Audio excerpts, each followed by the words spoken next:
Welcome to Kanishka IAS. మనం ఈరోజు current అఫైర్స్లో ముఖ్యమైన అంశాలని ఒక్కొక్కటిగా చర్చిద్దాం. ప్రధానంగా ఒక 3 అంశాలను మనం తీసుకున్నాం ఈరోజు. అందులో ఒకటి సర్దార్ వల్లభాయ్ పటేల్. మనందరికీ సర్దార్ వల్లభాయ్ పటేల్ అనగానే గుర్తొచ్చేది హైదరాబాదు విలీనం.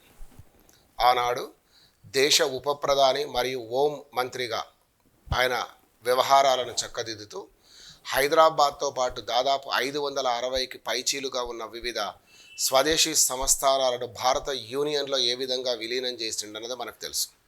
సో ఆయనకు సంబంధించి ఆయన అక్టోబర్ 31, 1875న ఆనాడు బాంబే ప్రెసిడెన్సీలోని నడిదాస్ అంటే ఈనాడు మనం అనుకుంటున్న గుజరాత్లో జన్మించాడు. సో స్కూలింగ్ తర్వాత హయ్యర్ ఎడ్యుకేషన్ కొంత ఆలస్యంగా జరిగినా కూడా మొదటి నుంచి కూడా జాతీయ భావాలు కలిగి ఉన్నాడు. దాంతోపాటుగా చాలా చక్కటి వ్యక్తిత్వం, ధైర్యశీలి అని కూడా మనం చెప్పుకోవచ్చు. అందుకే అక్టోబర్ 31ని మనం ఇటీవల కాలంలో భారత్ ఏక్తా దివస్గా నిర్వహించుకోవడం అనేది జరుగుతుంది.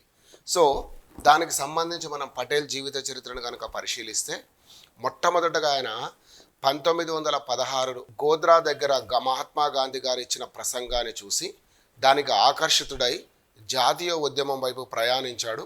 ప్రధానంగా గాంధీ శిష్యులలో ప్రముఖులలో ఒకరు అని మనం చెప్పుకోవచ్చు.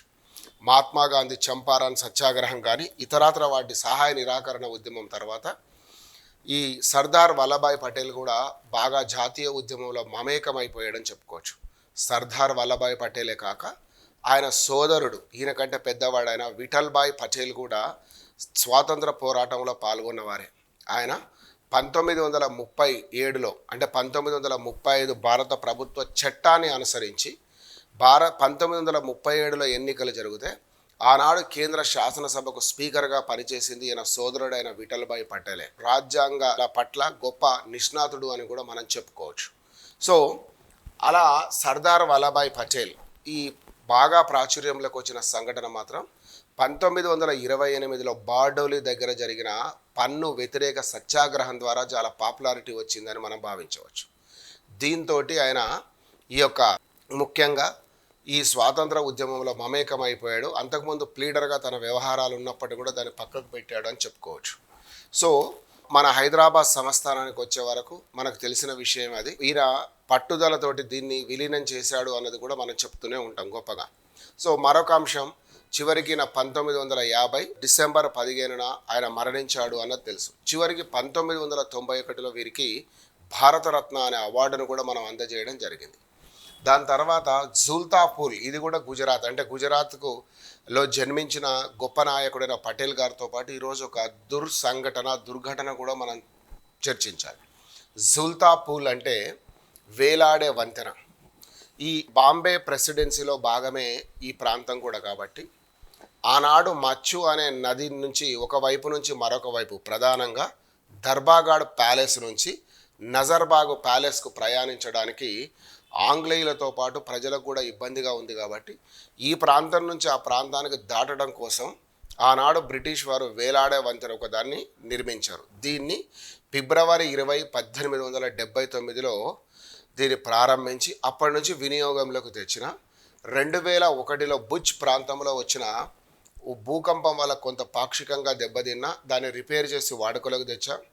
మళ్ళీ ఇటీవల కాలంలో కూడా చాలా పాత బ్రిడ్జ్ కాబట్టి దీనికి కావాల్సిన మరమ్మతులు చేసి అక్టోబర్ 26న అంటే జస్ట్ 4 రోజుల క్రితమే. సో ఈ యొక్క అక్టోబర్ 16న వారికి సంబంధించింది ఏంటంటే మొదటి గుజరాతీ న్యూ ఇయర్ సందర్భంగా దీని 16న న్యూ ఇయర్ ఉంటే 26 వరకు ఓపెన్ అయింది అన్నది గుర్తుపెట్టుకోండి. సో దాని సందర్భంగా ఇది పర్యాటకులకి అందుబాటులోకి తీసుకొచ్చారు.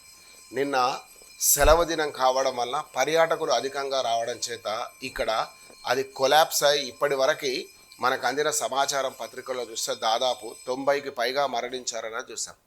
ఏరోబస్ టాటా రాను రాను భారతదేశంలో ఈ యొక్క నిర్మాణాలు ముఖ్యంగా తయారీ రంగంలో బాగా ప్రాధాన్యత పెరిగిపోయిందని, అందుకే నిన్న భారత ప్రధానమంత్రి గుజరాత్లోని వడోదరా దగ్గర ఏరోబస్ టాటా వాళ్ళు సంయుక్తంగా, ఏరోబస్ ఏంటంటే ఐరోపాలోని గొప్ప స్పేస్ సంస్థ ఈ యొక్క సంబంధించిన దాంతో టాటాలు సంయుక్తంగా కలిసి 295C అనే విమానాల ఉత్పత్తిని చేయబోతున్నారు. దీంట్లో మాట్లాడుతూ భవిష్యత్తులో ప్రధానమంత్రి గారు మాట్లాడుతూ భవిష్యత్తులో భారతదేశం ఒక గొప్ప ఈ తయారీ కేంద్రంగా నిలబడబోతుంది అన్నది పేర్కొనడం జరిగింది. This is current affairs of today. Will meet tomorrow.